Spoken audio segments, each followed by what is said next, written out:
Okay okay.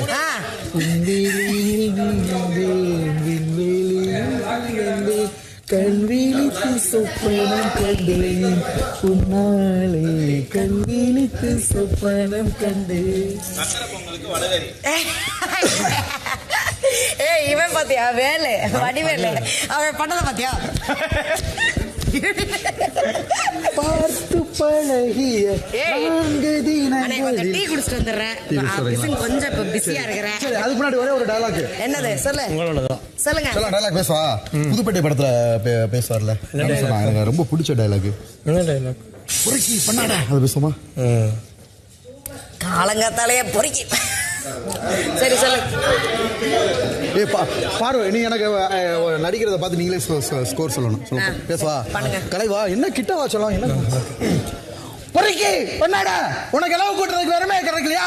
ஒரு அரணா ராத்திரி என் முன்னாடியோட சந்தோஷமா இருந்துட்டு உங்ககிட்ட எல்லாம் சொல்லலான்னு வந்தா இங்க ஒருத்தர் ஓடி போயிட்டா, அங்க ஒருத்தர் ஓடி போயிட்டா. ஏண்டா இது மறுநாள் சொல்லக்கூடாதா? மஞ்சள் இருக்க கூடாது, சந்தனம் இருக்க கூடாது. அப்படியே ஆட வெட்டிய மாதிரி நான் கதையை தூக்கி அலையணும். அப்படியே ஆட வெட்டின கதையை தூக்கி அலையணும். சூப்பர்ண்ணே. இதுக்கு நாங்க என்ன பண்ணணும்? ஸ்கோர்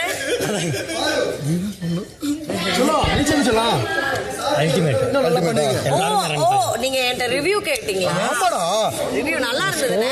அண்ணே உனக்கு என்ன, நீங்க பாரு உனக்கு ஒரு சினிமா வாய்ப்பு கிடைக்கிற வரைக்கும் இருந்து எனக்கு உண்மையிலேயே இந்த மாதிரி வேர்ட்ஸ் வருது. ரொம்ப ஐ அம் வெரி ஹாப்பி. அப்படி இல்ல உங்க திறமையை வந்து நீங்க வெளிப்படுத்துறீங்க, அதை நான் வந்து இது பண்றேன் இல்லடா. ஆமாடா நீங்க ஆல்ரெடி விஜய் இல்ல விஜய்